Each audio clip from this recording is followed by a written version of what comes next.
Good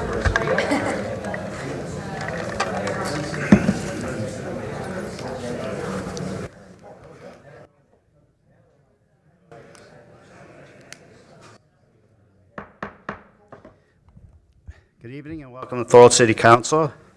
I'd like to call this meeting to order. First on our agenda, are there any conflicts of interest? Seeing none, I'll move to minutes. Minutes of the regular council meeting held on September 5th, 2017. Councilor Longo. Thank you, Mr. Mayor. Moved by myself and seconded by Councilor Neal that the minutes of the regular council meeting held on September 5th be received and adopted. Thank you, Councilor. Are there any items for discussion in these minutes? Seeing none, I'll call a question. All those in favor? Opposed? That's carried. Minutes of the special council meeting held on September 5th, 2017. Councilor Wilson is not here. Councilor Ugolini. Through you, Mr. Mayor, moved by myself, seconded by Councilor Neal, that the minutes of the special council meeting held on September 5th, 2017 be received and adopted. Thank you, Councilor. Are any items for discussion? Seeing none, I'll call a question. All those in favor? Opposed? That's carried. I'll move on to my mayor's remarks. Welcome, everybody. The first couple of weeks of September are always very busy for councilors and staff with the return of students to our community. Please know that we do our best to address issues that are brought to our attention. Just a reminder that a ribbon cutting ceremony will occur at the Frank Dory Arena this Saturday, September 23rd, to celebrate the completion of the modernization of the upgrades and renovations. I will be cutting the ribbon at 2:30. This will immediately be followed with a free skate until 4 p.m. and refreshments at 4 p.m. with refreshments. Everyone is invited to attend this exciting event, experience the improvements, and share in the celebration. In response to parking issues within the city of Thorold, we are implementing some new parking restrictions.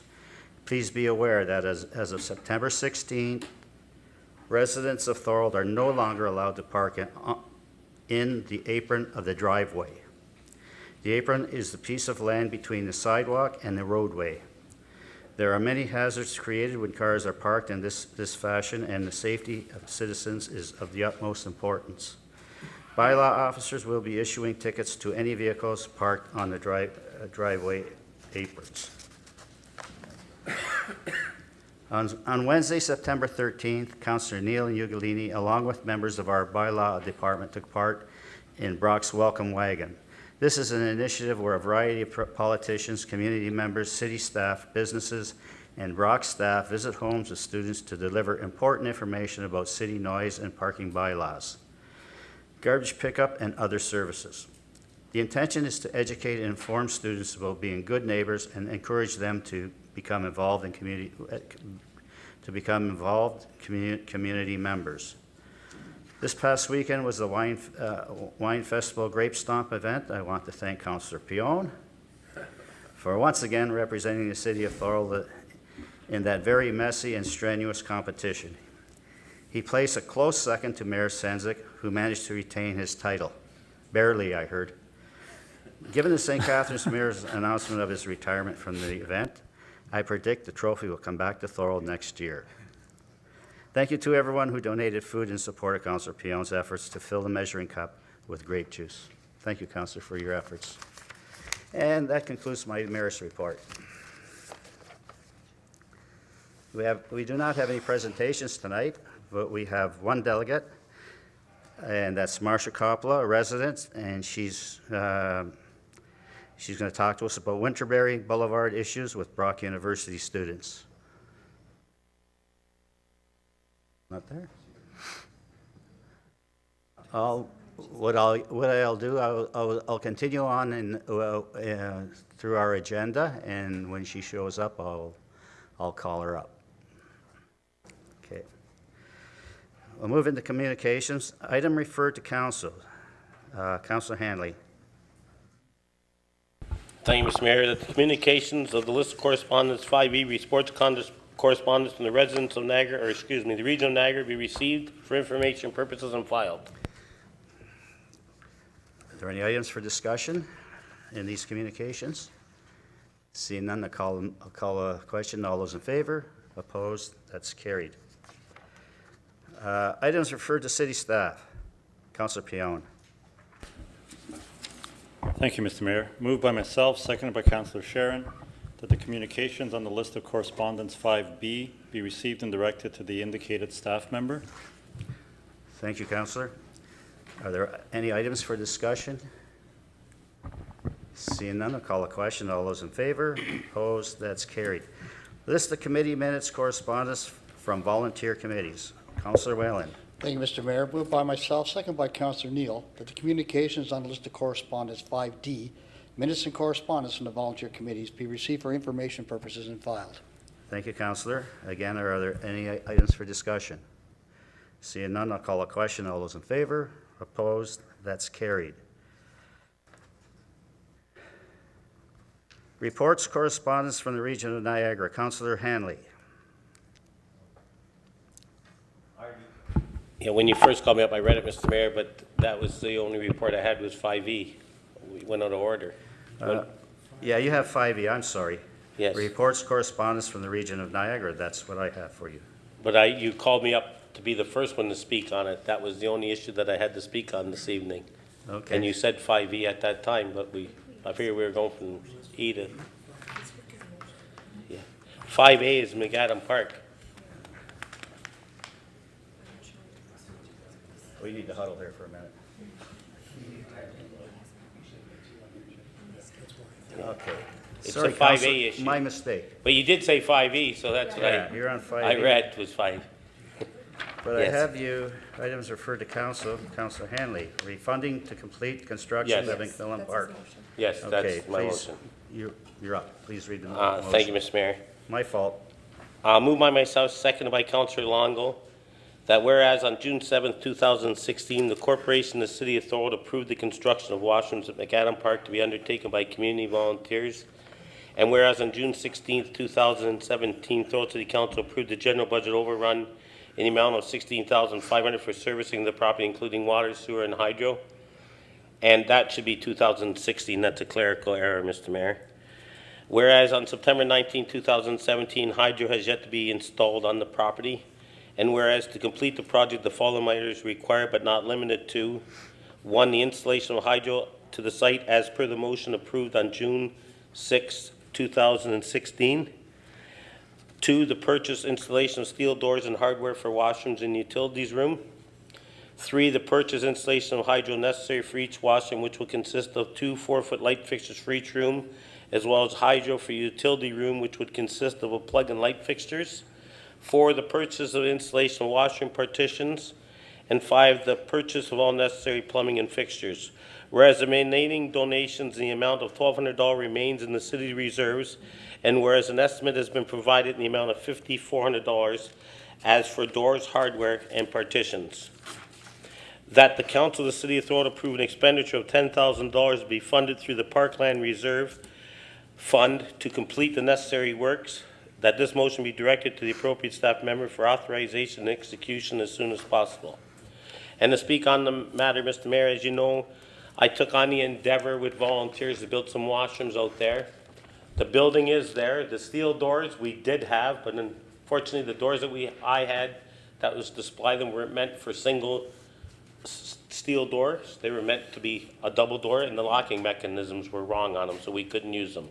As far as the hydro goes, I had individuals who are licensed electricians, but unfortunately, due to liability issues and that stuff, I would have to have a contractor in there that has insurance, has WSIB, so on and so forth. So in order to find a company to do that necessary work, I hadn't been able to because I was looking at the individual I knew that were licensed electricians, but because of that and insurance, I wasn't allowed to go that route.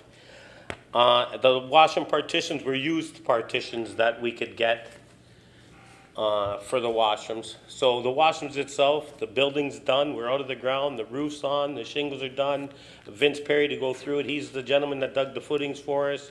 Myself and Dave Mahaychuk and Billy Mahaychuk and Peter Mahaychuk, we done the footings, the foundation, come out of the ground. Myself, my son, friends of mine, we put the trusses on, we put the roof on. We had the roofing company, Hamlet's Roofing and Siding, come and do the roofing for us. So we're almost there. And when we went to enclose the building, we come to the problem with the doors. And with the electrician. So I'm asking council to support it. We as the community have invested literally $1,000 to this day. It really hasn't cost the city any dollars. It's all been in lieu, but we have to associate costs with doing the water and the sewers. Our costs will be in regards to the hydro. So if council will support it, we could direct it to the appropriate staff member. I was hoping Mr. Wild would be here. I'm seeing that we got him back here, that maybe he would be the person in reality.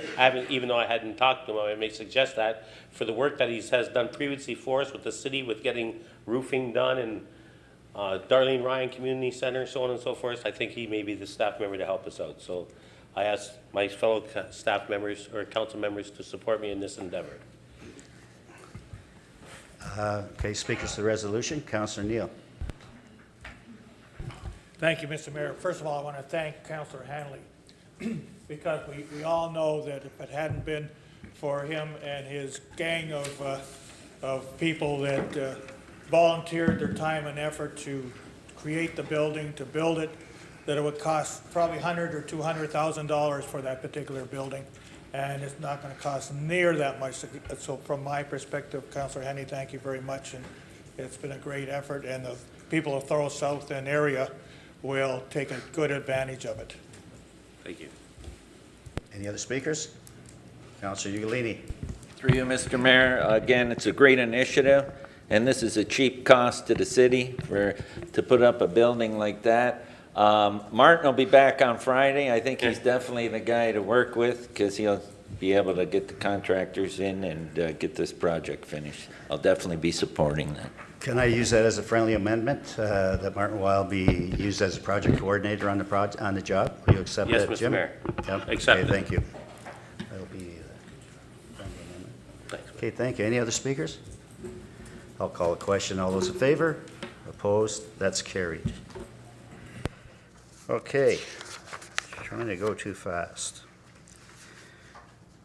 Did that? Okay, reports, correspondence for the region of Niagara, and it's Councillor Hanley again. I got it right. Thank you. It's been a hot week, hottest, I know. I know. Tell me about it. Yeah, moved by myself, second by Councillor Longo, that the communications, the list of correspondence, 5E, reports, correspondence from the region of Niagara be received for information purposes and filed. Are there any items for discussion in these minutes? Seeing none, I'll call a question. All those in favor? Opposed? That's carried. Items for information purposes. Councillor Neal.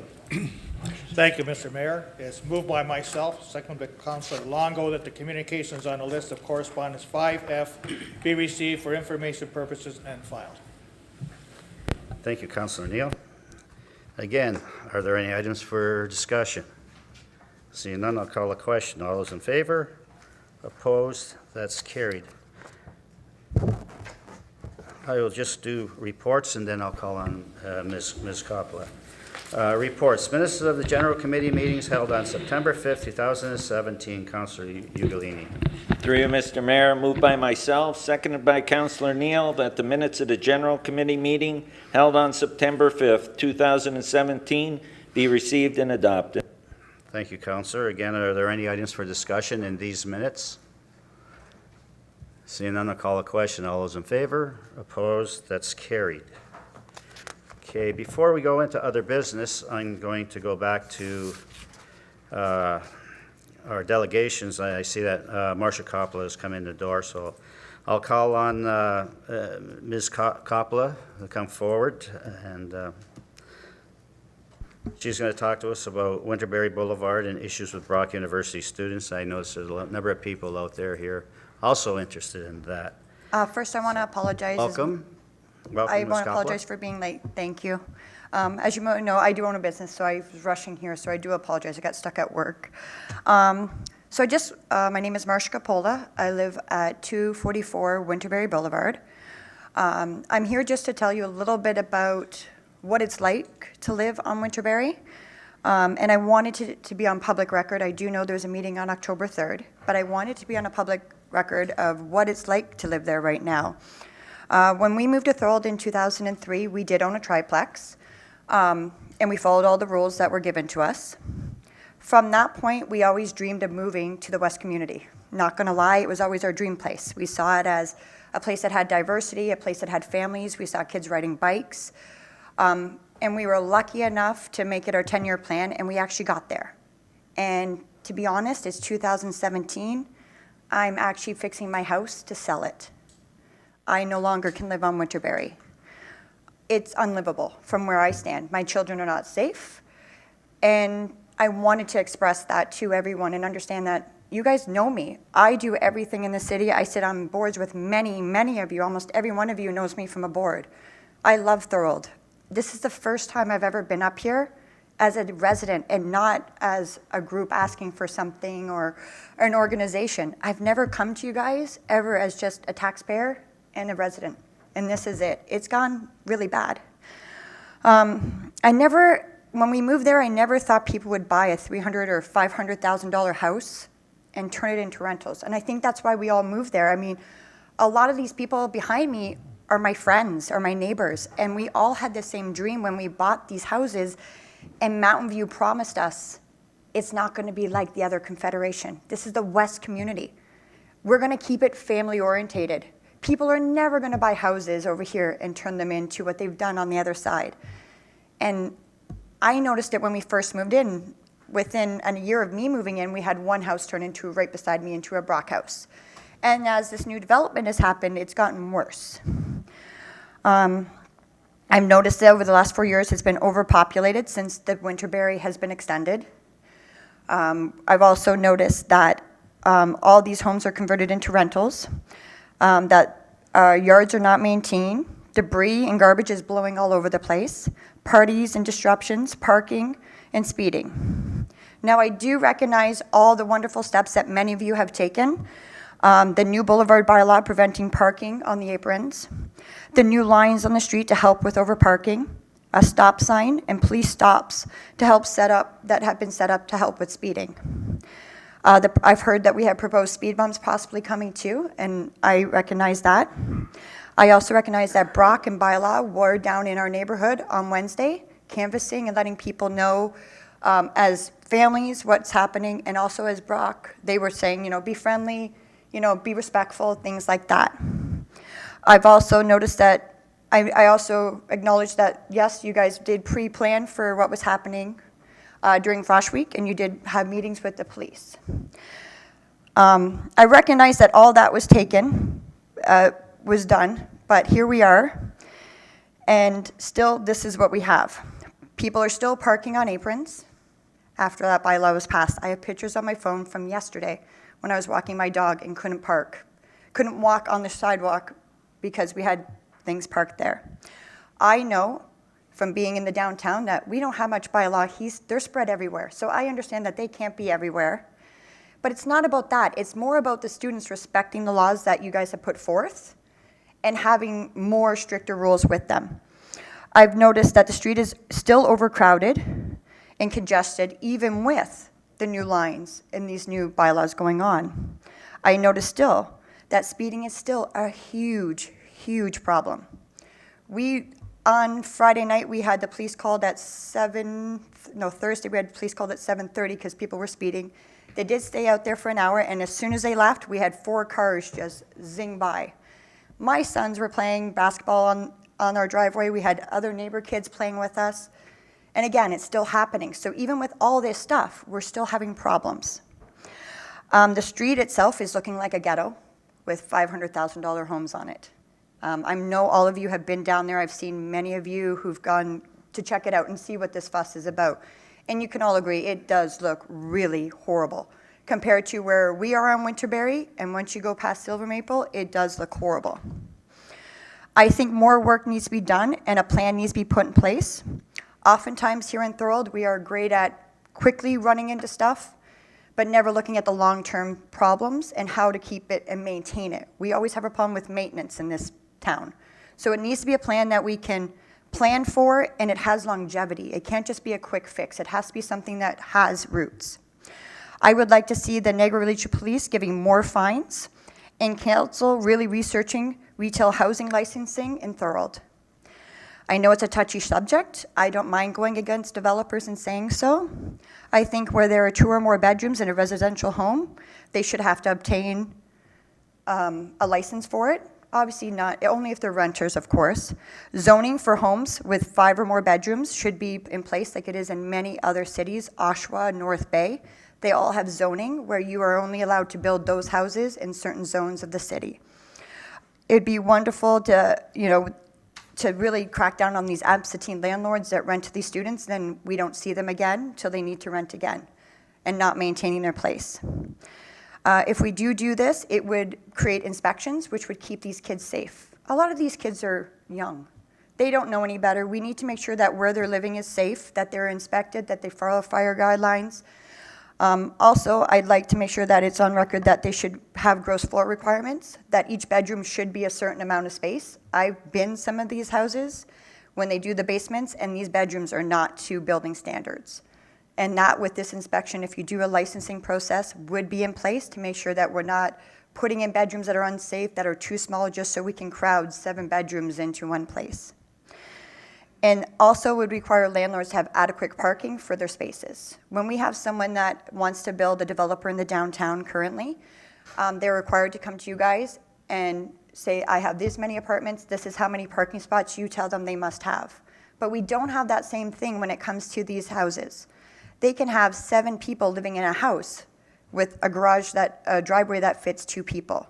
So with this licensing, hopefully that would crack down on that and they wouldn't be able to have that. I thank you. I do have to run off to another meeting that I volunteer for, and I appreciate you guys listening to me. I do appreciate what you guys are doing, but it is getting unlivable, and the fact that I'm willing to leave my dream home tells you guys a lot. You know me. It's bad. It really is bad. It's unbelievable. And no matter what you're reading in the news reports, on Thursday of the last week, I came home at 2 in the morning from work, and there was a street party going on the week before this big one. The police were there. They shut their garages. We also had it happen on Friday, the following day. When my husband came home from work, he also saw it. And then the following weekend is the one that everyone's talking about because it made the media. But this was 2 weeks in a row that we had this huge, huge party. It was also the Saturday where we witnessed people on the roof. So obviously these children, and they are children, don't understand the ramifications and they don't have fear. There's no fear of getting in trouble anymore. I had fear growing up. I'm sure many of you guys always had fear of growing up and getting in trouble. These kids don't have that anymore. That's not instilled in them. So I think we need to ramp up on these fines or what the problem is, what they're doing, and there has to be a punishment for what they're doing. And maybe they'll learn their lesson. And I'm hoping that some of those parents saw those kids, because let me tell you, if my sons do that when they go to university, they're going to have the wrath of me, and it's not going to be good. So I'm hoping some of those parents talked to some of those kids and taught them that it's important to respect us. We're here for you. If they have problems, we're the house they're going to come to and say, oh my gosh, my battery's dead. Do you have jumper cables? Because I know they don't. And I want to have that good relationship with our students. I do with a lot of them, but not on that end. That end, there is no respect. I was given fingers when I go down the street, things like that. So I just ask that you keep an open mind and think long term and how you stop a lot of us from moving from our dream homes because we don't want to move from there. So I appreciate everything. Thank you. We have questions from Councilor. Questions only. Comments under other business, please. Councilor Uglini, Councilor Whalen. Nobody else? Go ahead, Councilor. Through you, Mr. Mayor, thank you for the presentation, Marcia. The points you bring up are very valid. Relating to licensing and comprehensive zoning bylaw, both of those initiatives hopefully will be coming forward. I'm hoping in October for residential licensing and by year's end for this comprehensive zoning bylaw. My question to you and to everybody here tonight, it's imperative, and can I get that commitment that everybody here will show up in the council chambers at those times, because you know that the landlords are going to be here and we need your support as well. So that's my question. Can we get that commitment that we'll fill the chamber at those times with all of yous, because we definitely need to hear your voice and your support on these issues. Thank you, Mr. Uglini, through the chair. Yes, as many of you know, a lot of us have even come here tonight, and all of them don't expect to speak, but they want to hear. So I will do my best to try and make this happen. With regards to zoning, I know you have to lay it out in different areas, if we could ask that maybe Winterberry and Summers Drive, which are being really problems right now, could roll out in the first zoning, as he mentioned in that question. We're experiencing motorcycles being driven in the middle of the night on Summers and things like that. So I know we have to do it in sections. And if it could be possible that we are the first section and maybe Summers, because they do have a problem there also. Thank you, Tim. And thank you. Councillor Whalen? Thank you, Mr. Mayor. Once again, Marcia, thanks for coming tonight, fill us in your concerns. It's deplorable you have to worry about selling your house because of an incident like this. No matter what we've done as a council in the city, it's not enough if you get a party showing up like this at 500-plus kids or whatever. And like you said, kids, that's... Questions, please? Yes, Mr. Mayor, I'm getting around to that. Yeah. Mr. Mayor, can I ask you or a staff member, just to fill everybody in, what's happened since last Thursday or Friday night? Just what's been done with bylaw and so on, and cleanup and so on? And just on, like, everybody's not I'm aware of going to what turn we that did. over to our CAO. He's got a list of all the That'd be things, great. Thank you. bylaws done in the last few days, and then I'll ask Terry to talk about our meeting with Brock yesterday. Thank you, Mr. Mayor. I'll just mention about what has happened even today. Our bylaw officer has gone to Winterberry. He has inspected 100 houses and spoke to a number of students, talked to them about being a good neighbor, and also talked to them about cleaning their yards. He made a number of students do clean up their front yard, and all who he has spoken with have complied to it. There are only 4 houses which there was no one at home. He is issuing clean yard orders to them. So that's and when he was there, he issued 6 parking tickets. So the number of complaints which we got just in September has been astronomically high. So it has been, our bylaw guys are almost every day they are there for 10 to 12 hours just to make sure that we do maintain, level of service for the residents. So that's what has been what has happened. But even before this, as Mayor has pointed out in his remarks, we did meet with police. We knew that this is happening. We talked to them. We were ensured that there would be police presence, and I'm not sure like what their workload was and how it happened. However, we know what has happened. So we have been very proactive right from the very beginning to make sure that this doesn't happen. And moving forward, and I agree with you, we don't want to have quick fixes. We need to have long-term solutions. And part of it is through our planning, amending our planning, our bylaws, and also enforcing it and having that teeth given to the bylaw guys so that they can actually go and enforce it. So from our end, we certainly understand the issues very well that is going on in Winterberry and other areas, and we are trying level best to make sure that we are on top of it with the available resources that we have. Thank you, Mr. Mayor. I'm going to ask Councillor Ugolini to comment on our meeting yesterday with Brock. Through you, Mr. Mayor, I just want to add one thing. There was Friday and Saturday and Sunday, there was over 50 parking tickets issued in that area. We met prior to Frosh Week and Homecoming Weekend with Niagara Regional Police. After the event on, today is Tuesday, we met yesterday with the president of Brock University. Not only did we meet with the president, the mayor and I as well took him around in the car and drove through Winterberry and every side street in that area so he could visually see what's going on in that area and what the area looked like. So we had a good discussion, and we will be brainstorming as we move forward with them, trying to come up with solutions as well as with the Town and Gowan Committee. So we are being proactive, but it is a work in progress, and we definitely need to look at it as a long-term solution issue. And I'll just add one comment to that what President Fearon said, that they would, and his staff will definitely be looking at a code of conduct for student behavior. Thank you. So they're going to be proactive, and they're going to work with us, and we're both going to work with the police to make sure that there's constant police presence in that area. Councillor Sharon, go ahead. Thank you, Mr. Mayor. This is my question. Do you understand? And the rest of it you don't have to answer, but I have to ask a question. I want you to understand that everyone sitting at this table truly has a strong feeling for what you're going through. We don't live there. I don't live there. I don't understand it perfectly, but we have a strong feeling for what you're going through. We want to see it stopped. We want to do everything we possibly can to help. We need your help to do that. Brock University has to help. The police have to help. There's probably 5 other groups in the community that have to help as well in order to make it happen. I think what you're putting up with is totally unacceptable, totally unacceptable. And we wanted to do the best we can for you. It's not going to be easy, as Councilor Ugolini just said, that it's going to be long-term. But we're going to do the best we can, because it is, in my mind, the single biggest problem we have in this community at this time. And please be patient with us. We're only a bunch of guys, so, I mean, the reality is there is much more than this chamber to do it. I do understand what you're saying, and I appreciate it through the mayor, but it has been years.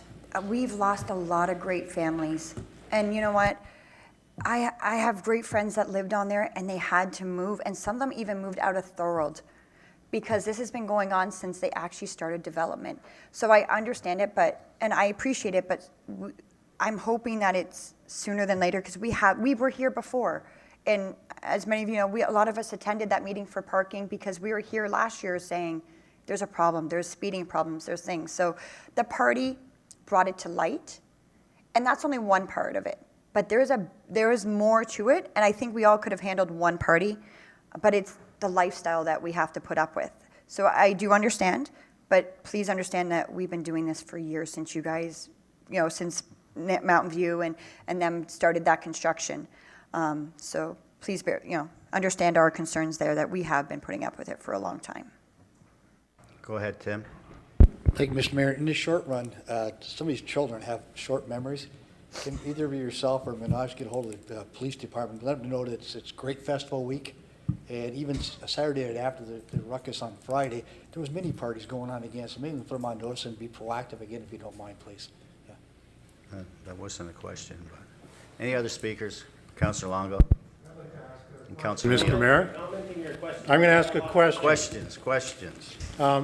Marcia, I'd like to know if you and fellow residents on Winterberry, and I do live in your neighborhood. Yes, you do. I understand exactly what goes on there. I walk down Winterberry. I make a point of it almost every day. But my question is, do you have an issue with the buses that run down Winterberry? Do people have issues with that?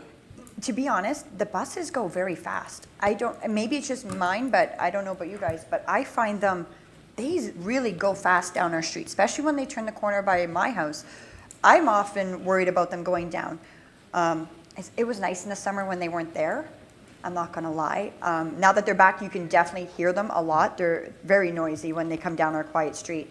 But the speed is very fast. There's a lot of it going on too. They seem to come very often, and it's fast. Okay, thank you. I had been told that last year, and I just wanted to ask the question to make sure it was still a concern. Someone else? Councilor Neal, then Councilor. I'm going to wait Leon. for other business because I hope that everybody Okay. else is going to wait unless they have a question. Question, please, Councilor Pion. All this discussion is really good. One thing that I'm just curious about, because obviously you live there and you've been there for quite a few years, you've acknowledged that we try to do quite a bit and there's a lot of work to be done. I'm curious, has there been any improvement or has it gotten worse? Worse. That Worse. was my fear. So the thing that we have to contend with then is all these new bylaws, a lot in the last year, and it's getting worse. There must be something we're all missing here. And I'm not sure, and I think you may have hit upon it when you said code of conduct from Brock. They do have a student code of conduct. You can look it up online, but it all pertains to conduct on campus. And I think there is a legal issue with reprimanding a student for conduct off campus, but it's not one that necessarily is one that cannot be overcome.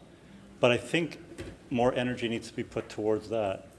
The legalities of student code of conduct on behalf of Brock for conduct off of campus, because if you read the code of conduct on campus, there's a whole slew of things they cannot do as long as they're on campus. But off of campus, I think that's one of the things we're missing, because we can throw more bylaws, but that's why I was curious if it's gone. I know the problem's still there. Yeah, as my fellow residents are saying, I myself, I actually was great friends with the previous off-site liaison, and we were friends. And even his hands were tied. And now I know there's a new one, and we've all done it, because we've been told, well, you have to, when we call, it's, well, you have to call Brock. Okay, this is the number you have to call. Okay, you have to call Niagara Regional Police. We call them. We have to call the city.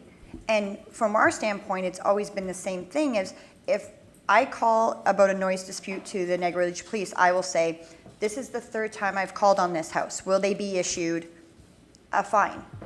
I was told by the dispatcher that I have to come down to City Hall to apply, and that City Hall could do a noise bylaw if I have it. So it seems like we get a runaround a lot. Brock will give us a runaround. They will tell us we'll do something about it. Nothing gets done. I called about someone on a roof, and it took an hour and a half for someone to come out. So there's a lot of dysfunction, a lot of miscommunication, but a lot of us have called all those numbers that were given, and nothing ever happens from there. So I agree with you about the code of conduct, but we've been told that too, and we've reached out that way, and nothing's ever been done to, I mean, I understand you guys had this meeting, but I'm curious to see if anything ever comes of it, because we've all been told the same thing before personally. So through you, Mr. Mayor, just to follow up on that, you said you were told something about the code of conduct. What specifically were you told about it? We were told to call was it off-site student housing? Yeah, that's who we were all given By numbers. Brock? Yes. And did they tell you there was something they could, because my understanding is that if they're off campus, there isn't a thing they can do. They told us that there is a code of conduct. I've been told there's a code of conduct, that they are going to set up some community outreach things, and they did. They did come out on Wednesday, and they had people coming out going door to door, so is bylaw there. So they're trying, but I don't think they actually have done anything. No, but it sounds like it is a runaround, because It is I know always for a runaround. I'm pretty sure if somebody else knows differently, And I want correct to me. touch it. Yeah. But I know that the code of conduct applies pretty much to on campus. So for someone to say to you that call here because afterwards we could do something, if it's off campus behavior. Well, I think they As it might have to currently adopt stands, how the code of McMaster is. conduct doesn't do McMaster anything. has, my nephew goes there, and they do have a code of conduct at McMaster, but it does apply to off-campus and to other things. So if they are representing the city, their school and that kind of thing, there is repercussions for them, and they are told, and the parents fear that because the parents are cracking down on them because they don't want Jimmy kicked out of school. Here, it's a little different because there is no repercussions. It's a $365 fine, and we've already heard that they're going to start collecting a bucket at the parties so they can start collecting for the fines because it's only $365. So if each kid puts in a $20 or $5, what's the fine going to cost? But see, that's you hit on the key that's missing here, because if things had stayed the same, then we can think, well, maybe we don't have enough bylaws. But if they've actually gone worse, what's missing is that code of conduct off campus. Because, as you said, the fine isn't going to do much, but expulsion from university, there goes my possible career. That's starting to bite. So that is probably what needs to really be focused on. Code of conduct off campus so that there's repercussions academically, not monetarily $300, but academically, repercussions. That puts the fear, because I teach them. I'm an Yes, you're a instructor professor there. there. And one thing that brings the fear into them is if I do anything with them that says you're going to lose marks or your academic standing is in danger. This is obviously not related to any kind of behavior. I can't penalize them for having a party. But that's the key, I think. We need to somehow have consequences that relate to their academic standing. Counselor, I'm going to ask you to Yeah, bring that I up know. under other business. Okay, Thank you. you asked a number of questions, and Counselor Hanley's anxious to get up here to ask a question. No, I don't want to ask a question. I'm just going to be commenting like everybody else. The only Other one that business actually is asked the next. question was Other Councilor business is Longo. next. Well, that's the thing. If we're going to do it, Mr. Mayor, we sat here and listened to a 15-minute discussion when Yeah. it was questions to the presenter, and I love her input, believe me. But let's get to other business. Okay, we're going to be on other business. Are there any other speakers? Ms. Coppola, thank you very much for coming in. No, I'm sorry, you're not registered as a delegate. I can't allow you to speak. Thank you all. Thanks. Thank you very much for coming in. Okay, we're in other business. Councillor Hanley. Thank you. I have many comments to say about what's happening, Brock. I agree 100%. I first ran for council in 1996, and I can tell you it's been over a decade that nothing has been done to help you as citizens and as taxpayers of Thorold, in Winterberry or anywhere with students. We've done nothing, and I was on the radio today, and as I said, as far as I'm concerned, with Brock, it's been all smoke and mirrors, like I said last week. I did withdraw a motion today that I'm going to present in the future that we're going to get into the towing business. Instead of going and we're going to give out the fines, I think the days of the fines is done. We need to start, you're leaving and going, we're going and towing. Bottom line. We got the tow company right here in Thorold. Let's do it. Other municipalities do it. Let's quit talking about it. I withdrew my motion today, but I can guarantee you that a motion is going to be coming forward that we actually enforce our parking bylaws in Thorold more than what we've been doing, because it hasn't been working. It hasn't working since we first got elected. 2015 we heard we're going to take care of it. 2016 we heard we're going to take care of it. Coming into 2017 we heard we're going to take care of it. It's an election next year, guys. Let's do something about it, because we're going to want to get their attention. It seems that's what it always comes down to.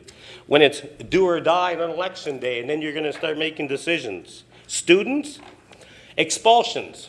I can write you up code of conduct. Start handing out expulsions. That's when the point will be across. Their code of conduct, whatever. It doesn't go past St. David's Road or Glendale, whatever, over there in the hill. That's about it, Maryville Highway. Their code of conduct ends when they leave that building. You want a code of conduct? It's simple to do. Let's get into expulsions. Fining the students as well as the homeowners. Never mind these noise bylaws. If it's identified that you are actually the ones that are in the fraction of it, start signing. If there's a lease with 6 individuals on it, each individual, hard nail them. $1,000 the first offense, and subsequent money each one after that, and the absentee landlord, we hit him with a $5,000 fine off the bat. I'm going to be bringing a motion forward either next council meeting. I will put a notice of motion today. I'll work on it. It may take me 2 or 3 meetings, but I'm going to bring a motion forward and give council plenty of time to look over it, to really, let's be hard-nailed on these guys. Because another thing is we're not getting no help from the policing end of it either. They've been here time and time again. They're not in Thorold like they tell us they have been. And I'll tell you something, not to bring it up, but on February 7th, Mr. Mayor, the day you pushed the panic button because you feared that I was going to do something, just 45 minutes before that, there was a corporal from the Niagara Regional Police Department standing at that podium with a sergeant, and they had guaranteed us that there was policing in this city 24/7. But yet it took them 20 minutes to get here after the panic button was pushed, and if it was in fact imminent danger, we all would have been done. That's what kind of police protection we get in Thorold. And it's been going on for years. And I'm going to tell you something. It's nothing against the frontline officers themselves. It's the administrative end of it. We've been paying $5.4 million roughly for police, and you look at the money we spend. And I used to complain about the fire department all the time. Spending $3.5 million and 18 full-time firemen. At $100,000 a year at $5.4 million, we could have 54 frontline officers ourselves. Maybe I should put a motion forward, which I'm going to consider, and that the city of Thorold look at alternative policing for the city of Thorold. Because for the money that we pay in the city, Mr. Mayor, we haven't been getting it. You tell me where and when. Not only in the Brock area, all the ways to Port Robinson, east, west, Allenburg, Thorold South. There's no policing in this city whatsoever. And I proved it on February the 7th. It took them 20 minutes to get here. We should do with the students is start doing it on social media. Going out there and filming these people. Social media works wonders. It goes viral. And show them. And then identify the individuals. And maybe we should go get their parents and we could have them throw what they call the walk of shame. And we'll take their parents down Winterberry and let them see what their kids are doing in our city. Maybe we should load up 50 buses and go to their neighborhood and urinate on their properties and destroy their public property and damage their cars and see how their parents feel about it. That's what we need to do. Fine them big, make them pay for it, hit them in the pocketbook, because mommy and daddy's paying the shot. You can hand out all the parking tickets you want, because 95% of them, the cars are probably in their parents' name, and dad's paying the parking ticket because he don't want to lose his license. Start towing. Make a compound. Not only in Broxton, I mentioned before with parking. We got a big problem in this city. And policing is a problem in this city. So we need help. Believe me, as a councilor, I know it. You are frustrated, I'm frustrated. I asked the police to come here and justify the expenditures, and I'm sure council remembers that night, and tell me they've done what they've told us they've done. Nothing. It's all been smoke and mirrors. That's what it's been. The wool's been pulled over our eye for 3 years. So I'm going to, in the next few weeks, not expediently, I'm going to do my homework and my research, and when I bring it forward, investigation of other municipalities, and we're going to bring motions forward in regards to fines, in regards to towing, in regards to taking care of these delinquent students and these delinquent landlords. Many of us have been on this council for years and years and years, and we as a council have done nothing because we can never get the majority of us in this council room in to finally put the hammer down and do what we've been telling people we're going to do, not just doing it when you think you have to. Do it now. Thank you, council.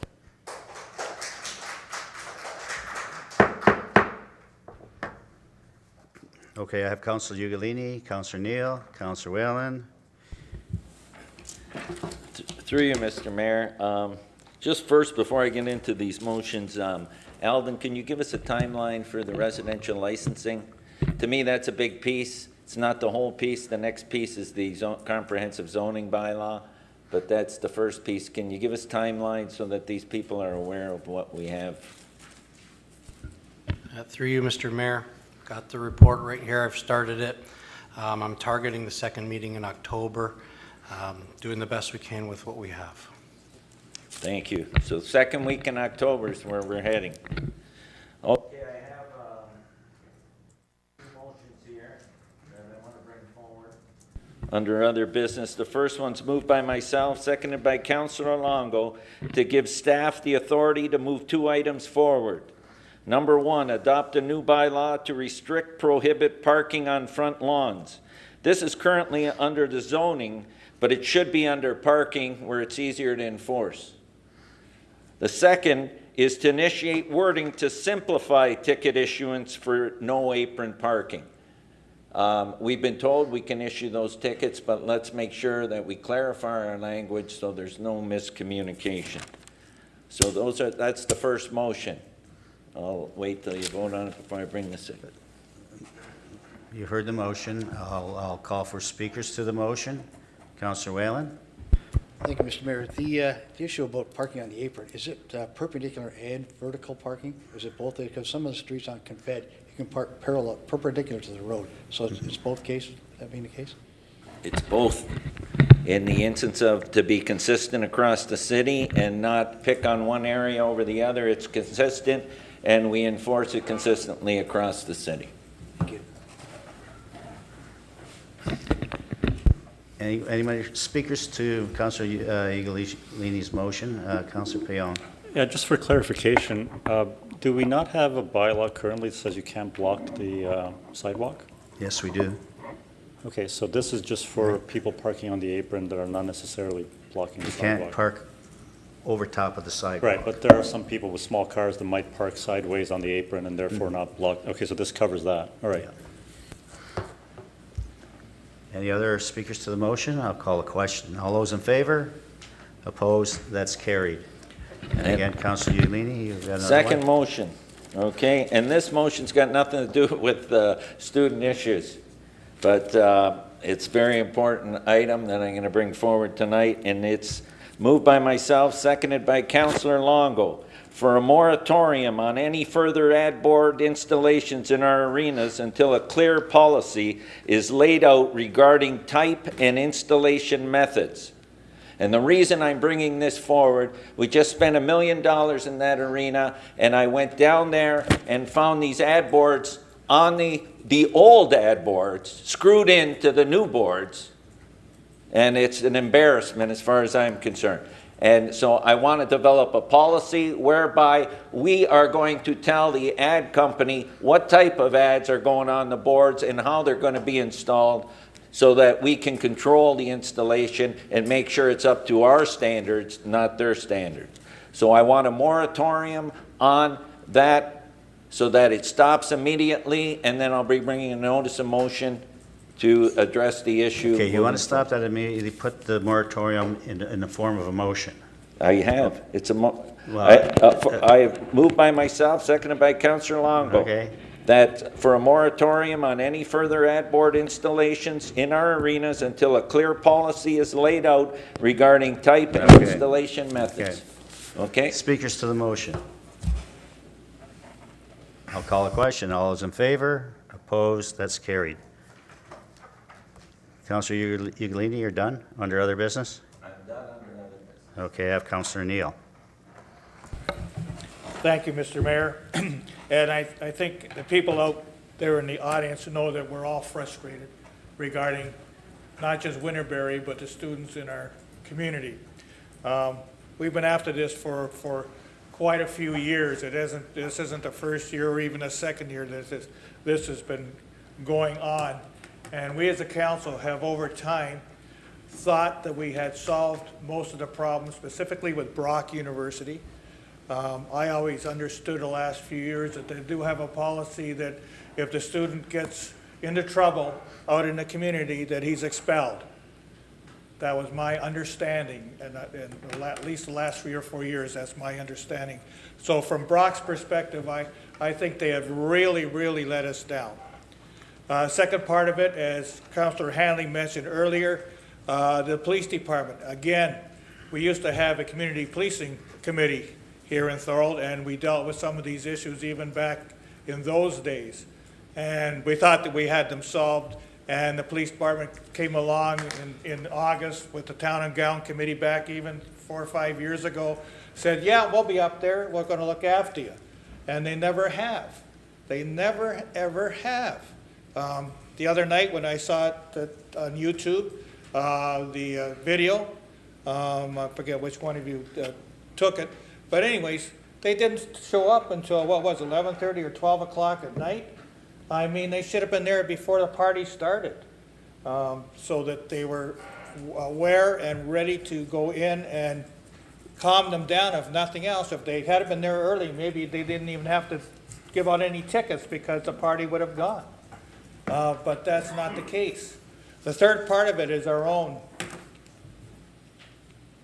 We have been, since 2008, licensing bylaws.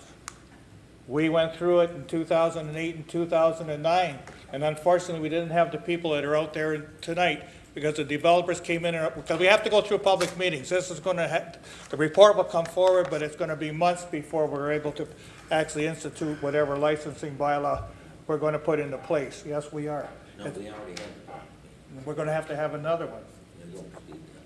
So anyways, I'm really upset with the city staff in this particular instance, because this week came November 26, 2015. That's almost 2 years ago that this came forward as a report, and they were going to come back in January, February, and March, and we're going to have it instituted. And it just, all of a sudden, it just wasn't there. And it was before our planning department got decimated by moves. We still had a full planning department in place at that time. And it never has happened, but I think we as a council maybe slipped up.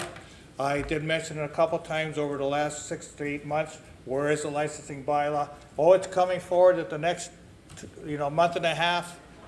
So at the second meeting in October, I heard it was going to be at this meeting at one time. And then at the next meeting, the first meeting in October, the next time. And now it's the second meeting in October, and hopefully it will come forward at that time. Because you've had long enough to look at this. And it may not be perfect.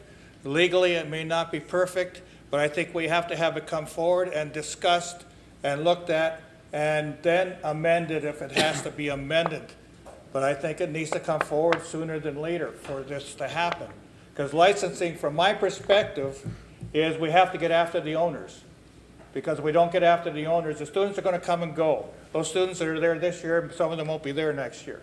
But the owners will be there next year.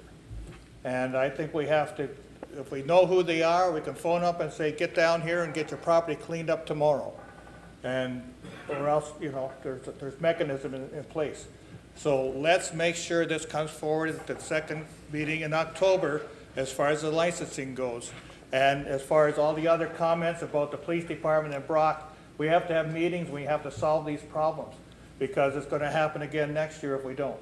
And even this fall, I mean, it isn't specifically Winterberry, somebody mentioned Summers, and there's other areas in our city that have a congregation of students that this is gonna continue to happen.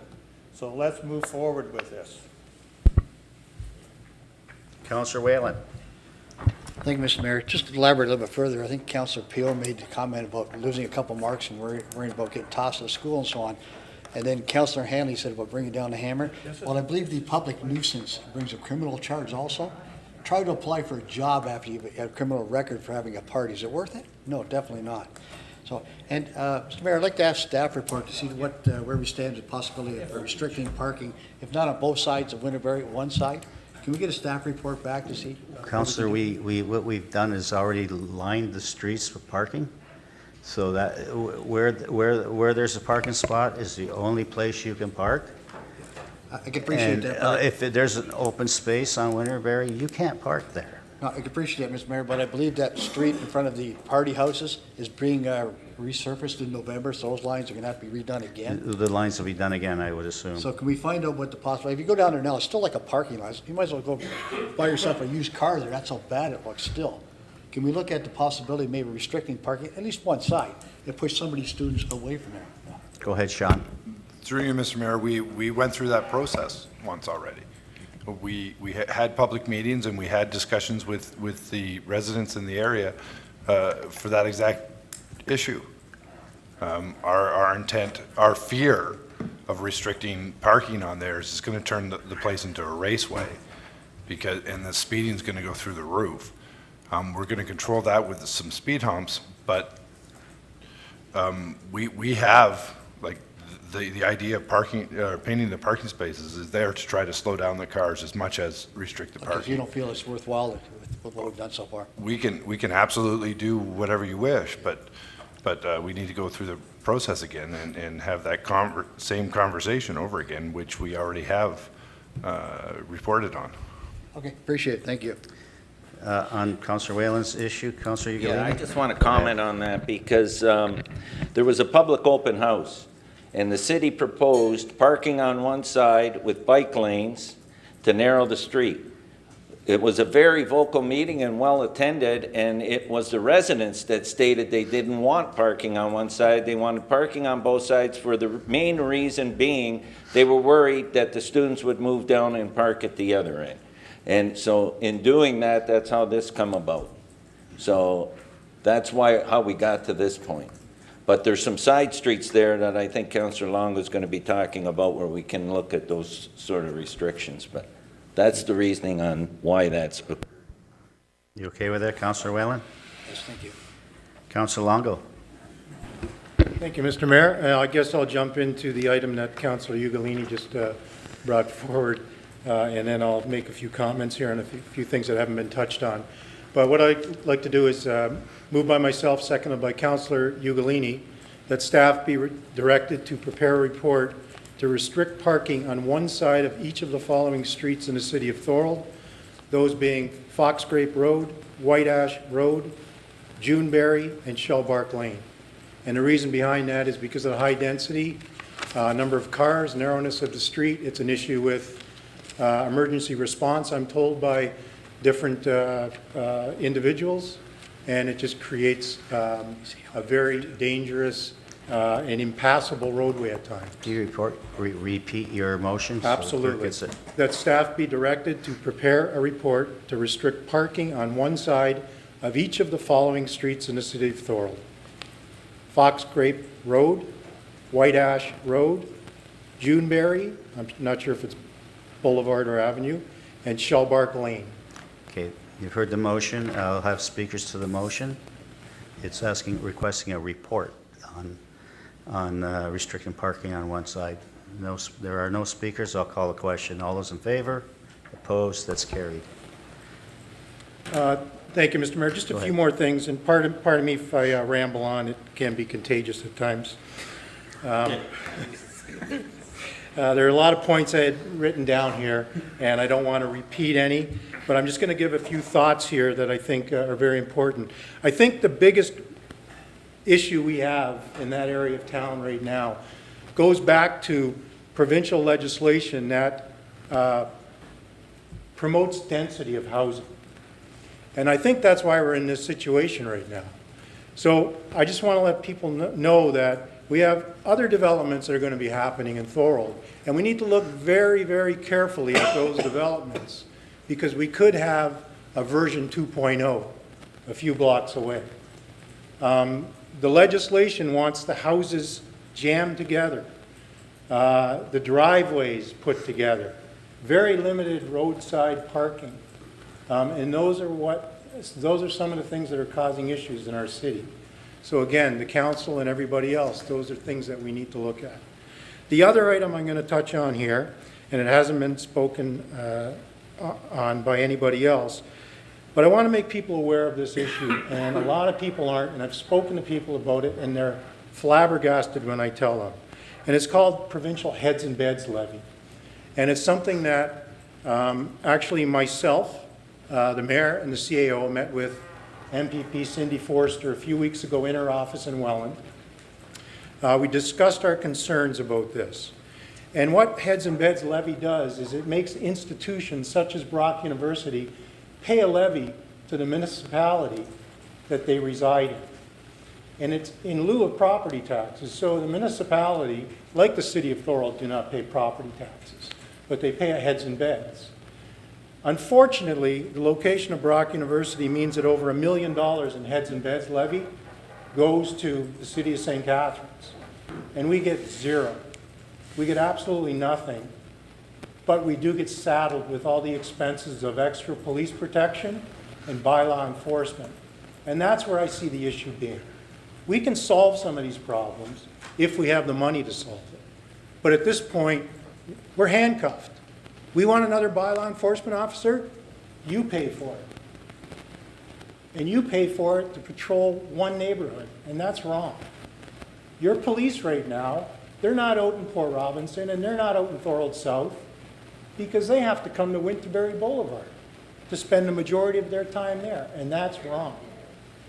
So I just want to make people aware of that. I think people need to call the MPP's office. She's on our side. She wants to work with us, but you have to let her know that it's a concern of yours. We need some revenue to help us with our issues, because we're hurting. So again, I just wanted to bring that up again. And I'm not blaming Brock University on that, because Brock University's hands are tied. They're told where to send the levy. But I think we need to pressure the MPPs and provincial government to try to right this unjust. Okay, and I'm sorry if I rambled. Thank you, Council. One other thing. People talk about expulsion, and my thought on that is it's not going to happen, because they don't want to ruin a student's life, but they'll ruin their lives. Yeah. That's what bugs me. Well, I think everybody has said a lot here in the last hour with regards to this issue. I've been on council 17 years. I've been in the mayor's chair 7 years, and I've tackled with this issue ever since the day I was on council. It's been very, very difficult, my most difficult issue as the mayor of the city of Thorold. I'm tired.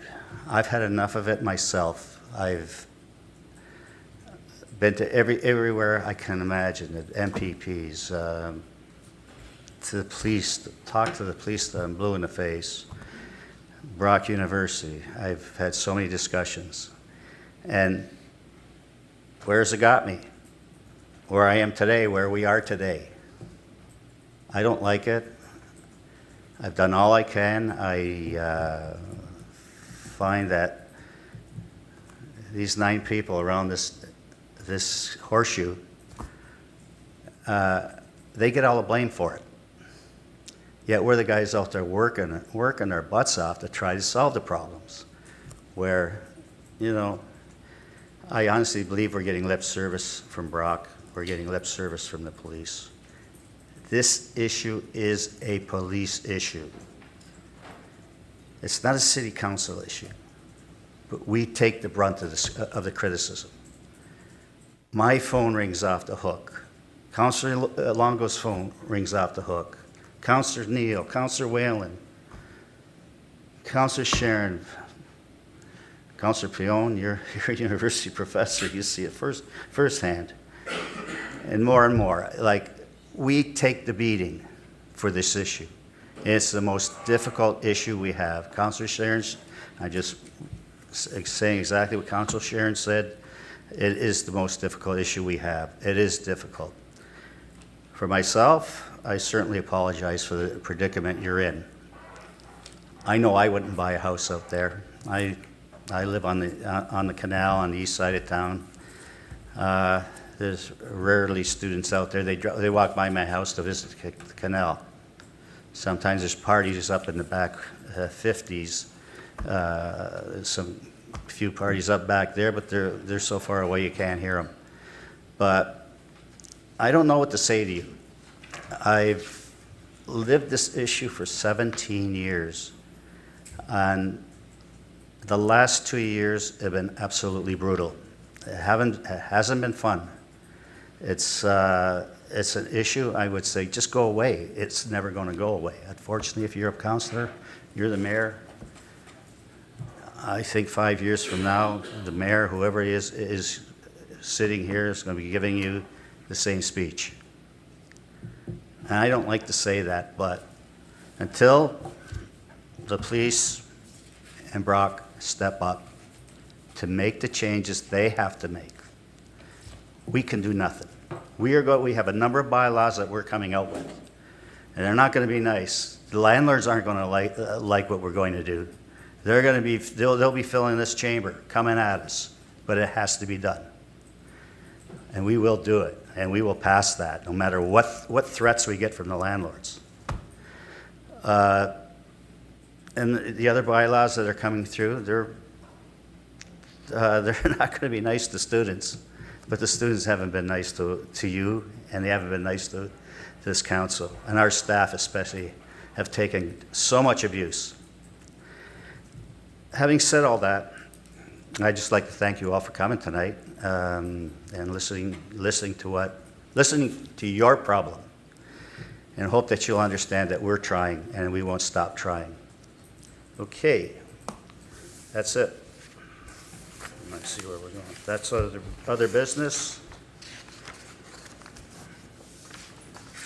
We'll move on to.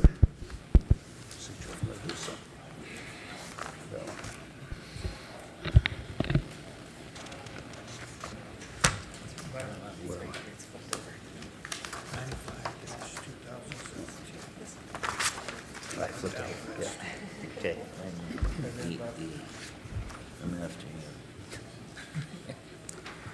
Okay, I believe we're into bylaws.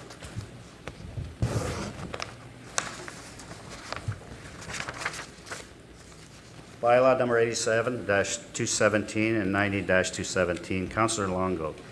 Thank you, Mr. Mayor. Moved by myself, seconded by Councillor Neal, that leave be given and introduce the following bylaws. Bylaw number 87-2017, a bylaw to permit the registration of hydro easements on parts 2 and 4 of reference plan 59R-15922, and to stop up and close part 1 on plan 898, part of PIN 64452-0148 LT at Elbert Street and Pine Street. Bylaw number 90-2017, a bylaw to amend bylaw number 150-2012, being a bylaw to regulate parking and traffic within the city of Thorold, Elderberry Road, and at the same now be read a first time. All those in favor? Opposed? That's carried. Moved by myself, seconded by Councillor Neal, that the bylaws just read a first time be read a second and third time and do pass, and that the mayor and clerk do sign and seal the same. Any rule of this council to the contrary notwithstanding. All those in favor? Opposed? That's carried. Bylaw number 93-217 and 94-217. Councillor Whalen. Thank you, Mr. Mayor. Moved by myself, second by Councilor Neal, that leave be given to introduce the following bylaws. Bylaw number 93-2012, being a bylaw to exempt certain lands from the Park Control PLC 03-2017 pursuant to Section 50 of the Planning Act, RSO 1990 as amended, for the part of Block 162, Plan 59M-424, being parts lots 1 to 5 on 59R 15875, municipally known as 10, 12, 14, and 16 Andrew Lane, located in the Merritt Meadows subdivision. Bylaw number 94-2017, being a bylaw to exempt certain lands from the part of control, PLC 04-2017, pursuant to Section 50 of the Planning Act, RSO 1990, as amended, for part of Block 163, Plan 59M-424, being parts 1 to 4 on 59R 15874, municipally known as 17, 19, 21, and 23 Andrew Lane, located in Merritt Meadows. And that now be read the first time. All those in favor? Opposed? That's carried. Mr. Mayor, move myself, second by Councilor Neal, that the bylaws just read a first time be read a second and third time and do pass, and that the mayor and clerk do sign and seal the same. Any rule to the council to the contrary notwithstanding. All those in favor? Opposed? That's carried.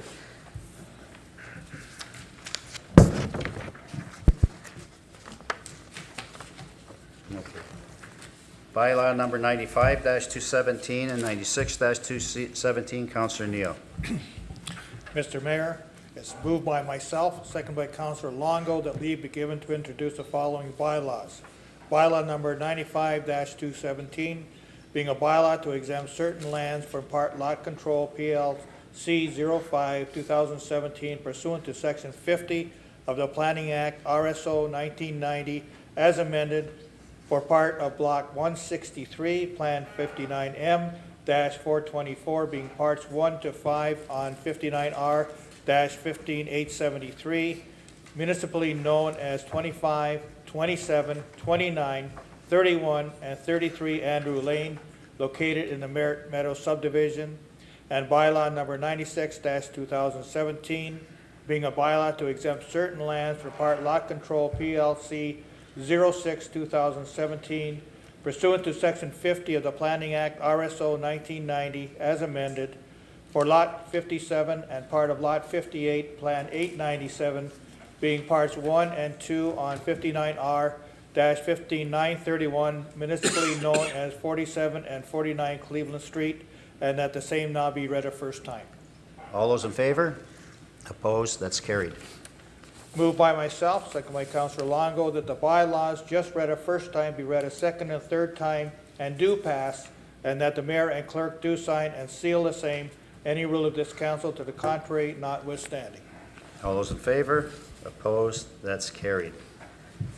Bylaw number 97-2017, Councilor Ugolini, and I want to go back to other business because I had something I had originally wanted to do.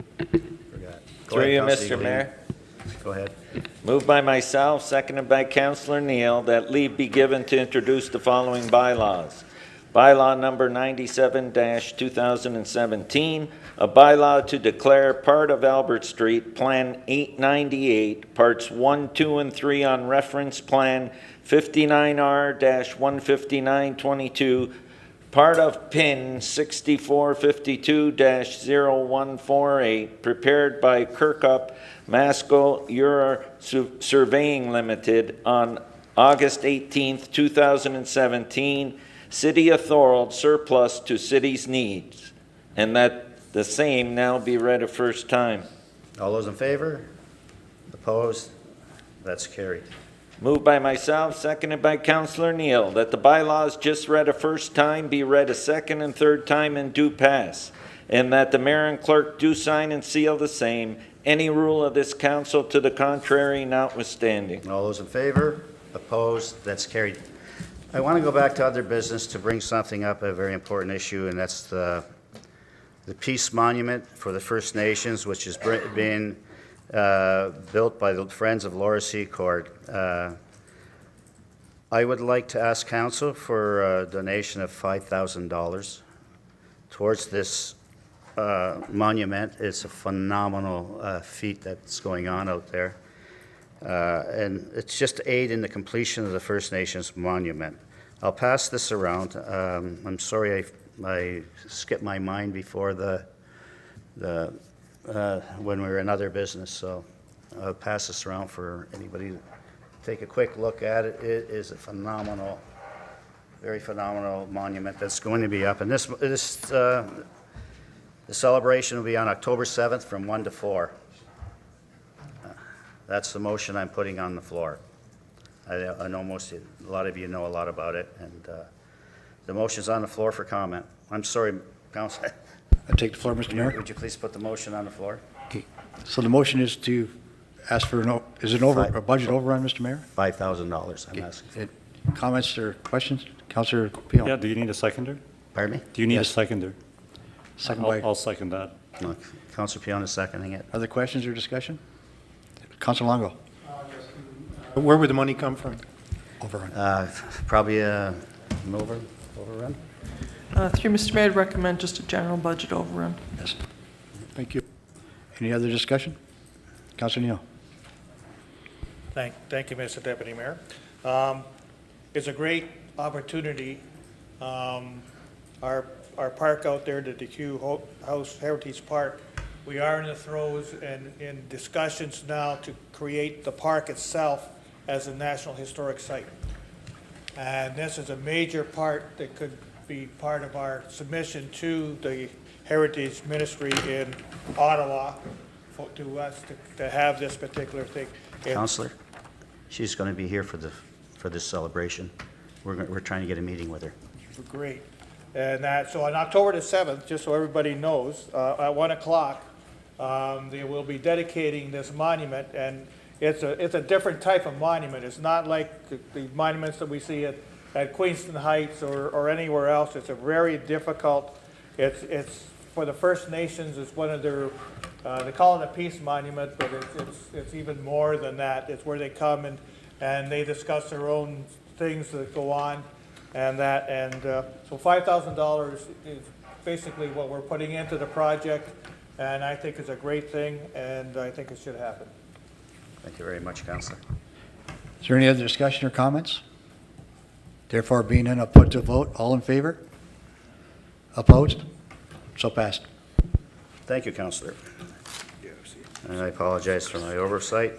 We're into notice of motions. Councilor Ugolini, Councilor Longo, Through you, Mr. Councilor Mayor. Hanley. Oh, boy. I'll be bringing a notice of motion to work with staff to bring forward a clear policy on ad board type and installation in our arenas. Thank you, and you'll work with the Clerk's Department on that. Yeah. Thank you, Councilor Longo. Thank you, Mr. Mayor. I'll be bringing a notice of motion regarding transit services in the city of Thorold. Transit, did you say? Transit services. Okay, thank you, and again, you'll work with the Clerk's Department.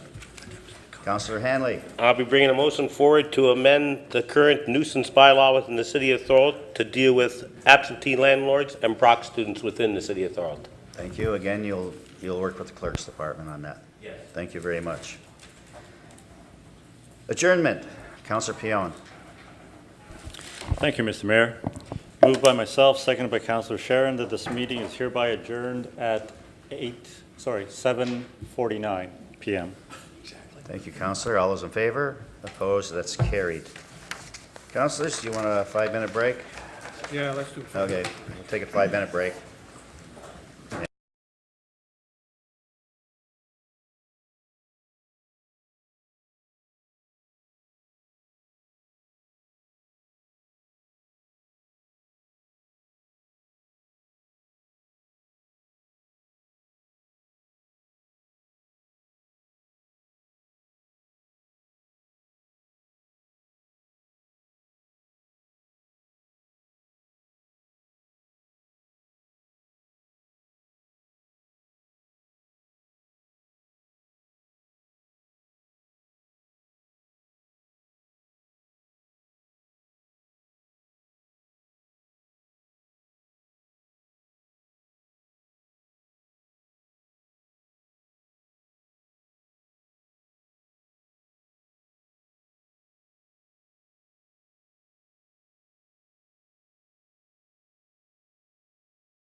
I'd like to call this general committee meeting to order. First off, gentlemen, are there any conflicts of interest?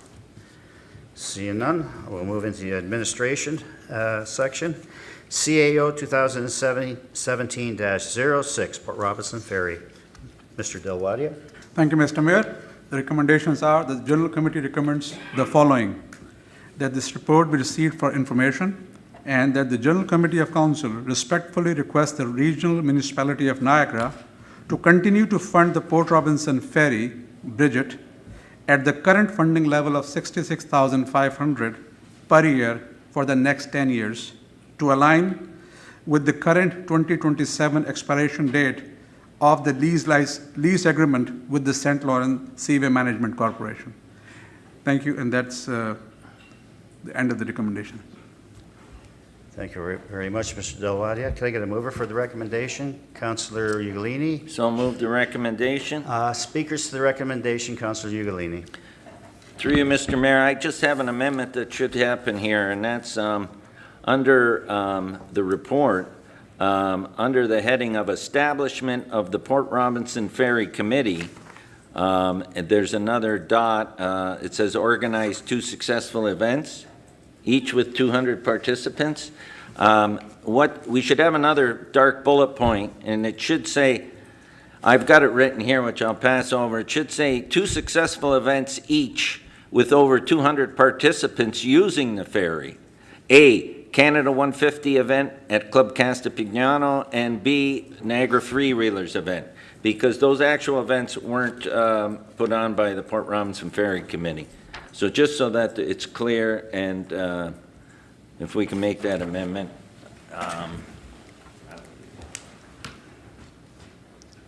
Any other comments, questions? I just like to bring council's attention to the appendix section of this report, and just to show you how important this little ferry is going to be in the future. When you look at the Port Robinson West development, by 2031, approximately 14,000 to 15,000 people and jobs are expected by that date, by 2031, in the Port Robinson West community. East Fonthill, which will eventually abut the Port Robinson West, there will be approximately 5,350 people living in that area. Just those numbers are phenomenal enough, and I appreciate this, Mr. Delwadia. This little one-page talks about the ridership, where it's gone way up since we increased the numbers, and we've really people are finding, say, there's a ferry in Niagara. Actually, there's quite a few people would say, we're saying, is there a ferry in Niagara? And now they know there is. But this one page, it tells the whole story. I just like to commend you on the good work. A great slide. Thank I hope you make it part of it. Go ahead, Councilor Neal. Yeah, just the next set of processes, what is the committee going to be speaking at a regional council meeting of some type? I'll leave that to Mr. Delwadia to answer. Through you, Mr. Mayor, we are in touch with the Niagara regional staff. This report is going to go to Niagara region. If they think that it is good for us to go and do a presentation to the Public Works Committee, we certainly will do that.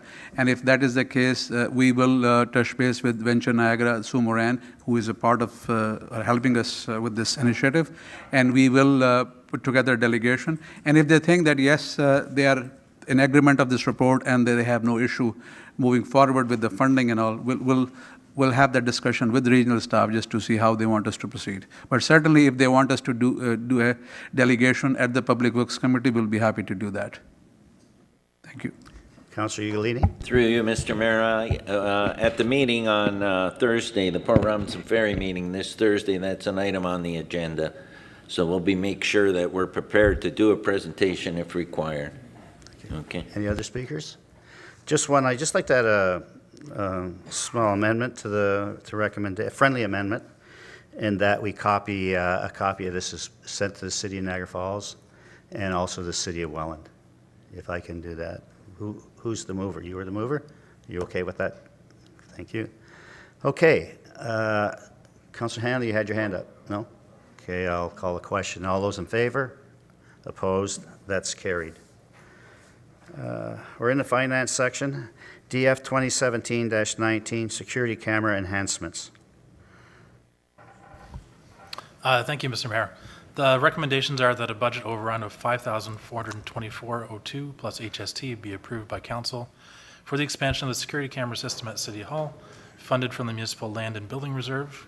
And number 2, that a budget overrun of $3,682.88 plus HST be approved by council for the installation of a security camera system at the Port Robinson Ferry, funded from the Port Robinson Reserve. Thank you. Can I get a mover for the recommendation? Councilor Hanley. Speakers. Any speakers? I'll call the question. All those in favor? Opposed? That's carried. DF 2017-20, Microsoft Office Suite upgrade. Thank you, Mr. Mayor. The recommendations are that number 1, that staff be authorized with the purchase of software licensing for Microsoft Office 2016 software suites from SoftChoice LP for $22,499.57, including HST. And number 2, staff be authorized with the purchase of deployment and inventory software from PDQ for $1,000 USD. Thank you, Mr. Watson. Can I get a mover for the recommendation? Councilor Sharon. Move the report. Speakers to the recommendation. Seeing none, I'll call a question. All those in favor? Opposed? That's carried. DF 2017-21, tracking statement to July 31st, 2017. Thank you, Mr. Mayor. The recommendations are that report DF 2017-21 be received for information purposes, and secondly, that a further capital project status report be prepared and submitted at the next meeting. And this concludes the report. Thank you, Ms. Morrow. Can I get a mover for the recommendation? Councilor Ugolini. Speakers to the recommendation? Just one comment. I'm really pleased to see that 235,000 tracking to the end of the year. I just took a bite of 5,000 out of that, I believe, tonight. So I apologize for that, but that is very good news. Let's keep it up. That's just a positive for staff. It just tells you what a great job staff is doing. So thank you, staff. And I'll call a question. All those in favor? Opposed? That's carried. DF 2017-22, accounts payable. Thank you, Mr. Yeah, 22 accounts payable. Ms. Morrow? Thank you, Sorry, Mr. Mayor. sorry. Recommendation that the accounts payable for the month of August in the amount of $1,912,770.31 be received and submitted to council for approval. And secondly, that council advise which version of the report is preferred on a go-forward basis. Option 1 is the report by check total, and option 2 is the report by check distribution. Thank you, Ms. Morrow. Can I get a mover for the recommendation? Councilor Sharon? Move the report. Speakers to the report. Seeing none, I'll call a question. All those in favor? Opposed? That's carried. I'm sorry. Ms. Morrow? Through Mr. Mayor, respectfully, I'd ask that maybe council can advise which version of the report you'd like to see on a go-forward basis. We've had to change with the new financial system. Things are looking a little different with the AP reports. Thank you. Councilor Ugolini? Through you, Mr. Mayor, to the Director of Finance, what do you recommend?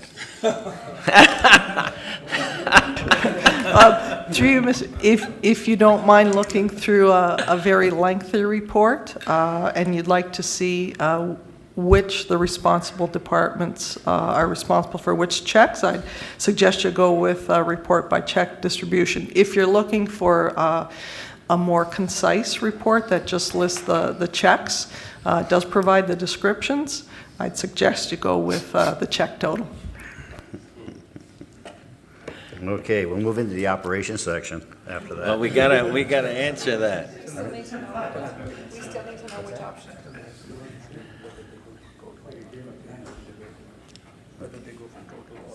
Oh, okay. Okay, I guess we have to have a debate whether we're going for total or, I'll open the floor for the debate on that issue. Councilor Ulini and Councilor Longo. I'll put forward report by check distribution. Okay. Check distribution is the more detailed one? I think we should That's go with correct. that, so there's no questions, and it's not on paper anyways, it's just Yeah. an electronic. Okay, you want to put that in the form of a motion, one of you? Councilor Longo, will you put that in the form of a motion? That we choose the second option, which is report by check distribution. Okay, that's a motion. Speakers to the motion? Seeing none, I'll call a question. All those in favor? Opposed? That's carried. We're in the operations sections, DOR 2017-15, budget overrun, tree and stump removal. Thank you, Mr. Mayor. It's recommended that council approves a budget overrun of $50,000 to allow staff to continue to address tree and stump removals within the urban canopy. And that concludes the report. Thank you, Mr. Rossi. Can I get a mover for the report? Councilor Sharon? Move the report, Mr. Mayor, with a comment. I think we need to do this. I think that this issue is such a big issue across the entire community that if we don't keep up with it, it's just going to become a much larger issue. And if we don't do it this year, next year it's going to cost more money to do the same thing. So I think that we need to take a step forward here and try to do as much as we possibly can to solve the problem. Thank you. Councilor Longo, then Councilor Hanley. Just a quick question to staff. What's the average cost to remove one stump?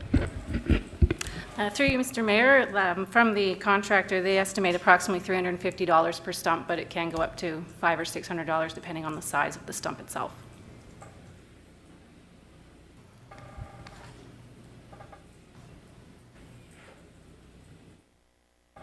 Councilor Hanley, are you finished, Councilor Longo?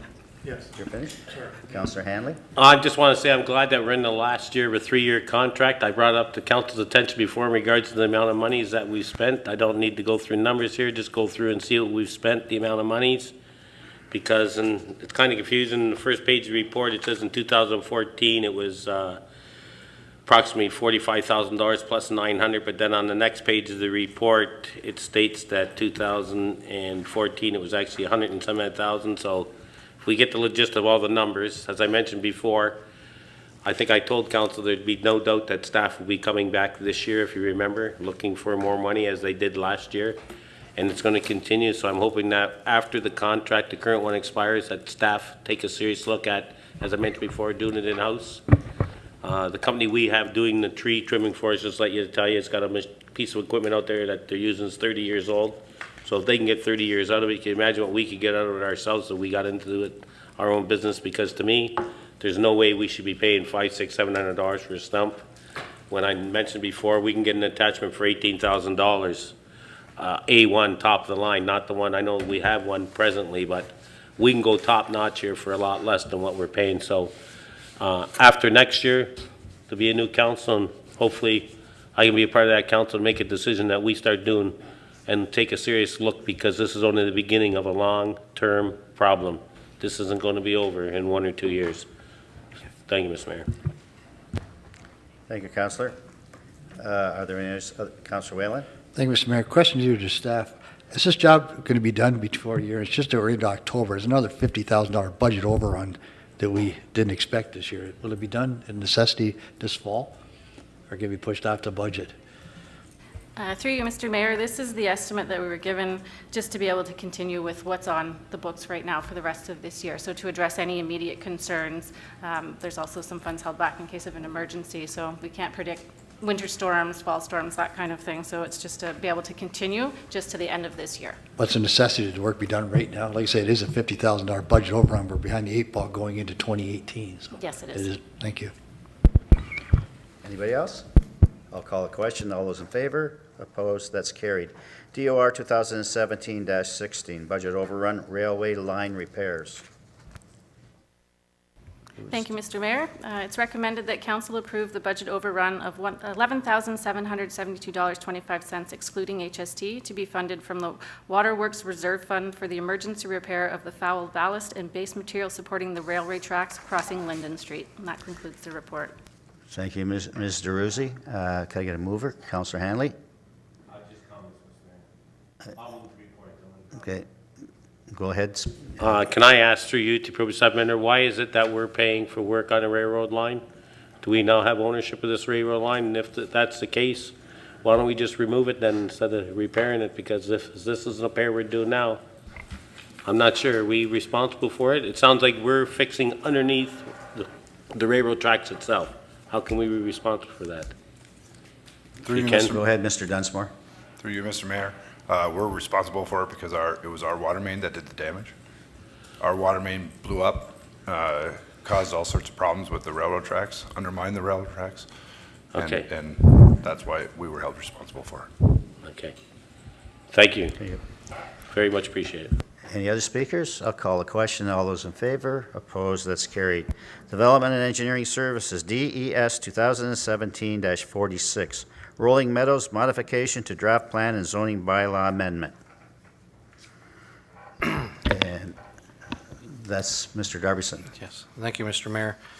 The recommendations of the report are as follows: that the draft plan of subdivision for Rolling Meadows subdivision attaches Appendix B to this report, filed 26T2007-02, prepared by BLS Planning Associates on March 20th, 2007, revised by Upper Canada Consultants and dated September 11th, 2017, drawing number 0695DP, revision 5, be approved in accordance with the provisions of the Planning Act and regulations thereunder, subject to conditions attached as Appendix C of this report, and that the revised draft plan conditions attached as Appendix C be approved, that the Director of Development and Engineering Services / Mayor be authorized to endorse the draft plan as approved 20 days after notice of council's decision has been given, provided that no appeals have been registered, and that the applicant be advised that the city's draft approval of the subdivision will lapse 3 years from the date of draft approval unless an extension of the approval period is granted by City Council, and that council under Section 3417 of the Planning Act determined that the changes to the proposed zoning recommended in this report are considered minor and that further public notice is not required, and that the zoning bylaw amendment be presented to council for approval at a future council meeting, and that all parties be advised of council's decisions on these applications in accordance with provincial regulations. That concludes the report. Thank you, Mr. Darbyson. Can I get a mover for the report? Councillor Neal? Move the report. Speakers to the report. Seeing none, I'll call the question. All those in favor? Opposed? That's carried. DES 2017-68, 14 Front Street South, Development Charges Dispute by 1568384 Ontario Limited, Paul D. Didivitis. You taking that one? Mr. Delwadia? Yeah, thank you, Mr. Mayor. The recommendation is that the General Committee recommends that city staff's determination of the appropriate category for the development of the dormitories at 14 Front Street South as apartment, bachelor and one bedroom at a rate of $5,302 per room remain unchanged. And that concludes the recommendation. Thank you. Thank you, Mr. Delwadia. Can I get a mover for the report? Councillor Longo? Speakers to the report. Seeing none, I'll call the question. All those in favor? Can I see that again? All those in favor? Opposed? That's carried. That was unanimous. We're moving into the Clerk's Department, CC 2017-46, Agreement with Consultant to Coordinate AODA Compliance for 2018 to 2020 for member municipalities. And I believe it's Joanne. Thank you, Mr. Mayor. The recommendations of the report are that the City of Thorold continue to participate as a member of the Joint Accessibility Advisory Committee, the JAAC, at an annual cost of $10,000, and that a bylaw be adopted at a special council meeting this evening to authorize the execution of an agreement with the participating municipalities and the Heriting Group Limited for consulting services for a 2-year period from 2018 to 2020. This concludes the report. Can I get a mover for the report? Councillor Ugolini? Speakers to the report. Seeing none, I'll call a question. All those in favor? Opposed? That's carried. CC 2017-47, City of Thorold Multi-Year Accessibility Plan 2018 to 2022. Ms. Goulet? Thank you, Mr. Mayor. The recommendation of the report is that the City of Thorold 2018-2022 Multi-Year Accessibility Plan be received and adopted. This includes the report. Thank you, Ms. Goulet. Could I get a mover for the report? Councillor Sharon? Good report. Speakers to the report. Seeing none, I'll call a question. All those in favor? Opposed? That's carried. CC 2017-48, volunteer appointments to the Canada 150 Ad hoc Committee, the Town and Gown Advisory Committee, and the Tourist Advisory Committee. Ms. Goulet. Thank you, Mr. Mayor. The recommendations of the report are that Donna Del Vecchio be appointed to the Canada 150 Ad hoc Committee, and that Joshua Pinto and Timothy Mioto be appointed to the Town and Gown Advisory Committee, and that Craig Finley be appointed to the Tourism Advisory Committee. This concludes the report. Thank you, Ms. Goulet. Can I get a mover for the report? Councillor Whalen. Speakers to the report. Seeing none, I'll call the question. All those in favor? Opposed? That's carried. Fire and Emergency Services, FES 2017-09, SCBA Filling Station Purchase. Mr. Dixon. Through you, Mr. Mayor, recommendation that staff be authorized to purchase SCBA Filling Station for Thorold Fire Station Number 1 from Levitt Safety Limited at a cost of $17,482.09, excluding tax. That concludes the report. Thank you, Mr. Dixon. Can I get a mover for the report? Councillor Longo. Speakers to the report. Seeing none, I'll call a question. All those in favor? Opposed? That's carried. We have nothing in camera, and do you have something for me to read out for this? Okay. So we'll move right into special counsel, and we'll try to get through this as quickly as possible. Moved by Councillor Pleone, seconded by Councillor Sharon, that we do now rise and enter into special counsel. All those in favor? Opposed? That's carried. Moved by Councillor Pleone, seconded by Councillor Sharon, that the recommendations of the following reports be approved. CAO 2017-06, DF 2017-19, 20, 21, 22, DOR 2017-15, DOR 2017-16, DES 2017-46 and 68, CC 2017-46, 47, 48, and FES 2017-09. All those in favor? Opposed? That's carried. Okay, moved by Councillor Pion, seconded by Councillor Sharon, that leave be given to introduce the following bylaws. Bylaw number 91-2017, 92-2017,